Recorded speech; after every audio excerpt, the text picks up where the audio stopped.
এই হলো না, দুইটা বয়সে কথা বলো তো, একটা বুড়ো মহিলাদের কণ্ঠে, একটা জোয়ান মানুষের। বুড়ো মহিলাদের কষ্টটা বলবা, জোয়ান মানুষের সাথে বলো। তাহলে কি দিবা? থিমন একটা জিনিস কও। আচ্ছা, পারি না।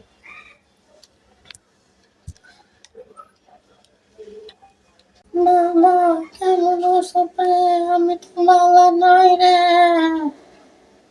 কে দাদি কি হয়েছে? আরে কইস না, তোর দাদাই মারা গেছে কতদিন হইছে। একা একা ঘুমাইতে আর ভালো লাগে না। কে দাদি, আমি তো তোমার লাগে ঘুমাই, কি হয়েছে এতে? আরে তুই ঘুমাইলে কি হইব, তোর দাদার মতন একদিন লাগে আমার। বুঝিসই তো, বয়স হইছে তাতে কি হইছে, এখনো তো জুয়ানোটা আমার ভিতরে আছে রে।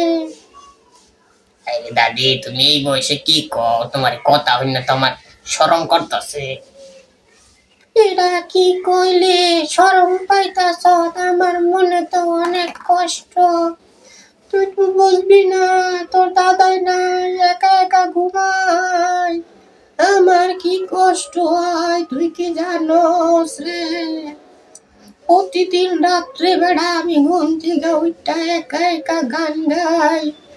বন্ধু তুমি মরে গেলে আমায় নিয়ে গেলে না, আমার একা একাই খাটে আর ভালো লাগে না।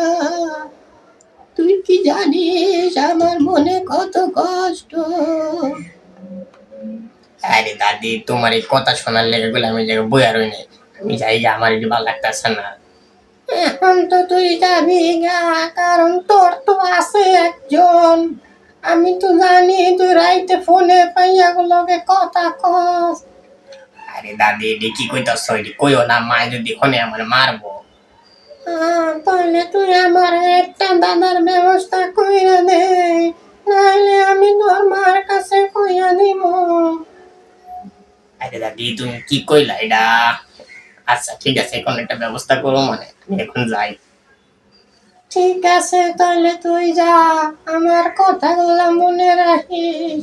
আমার তো ভালো লাগে না, নিশি রাতে ঘুমাই একা, বন্ধু নাই পাশে আমার।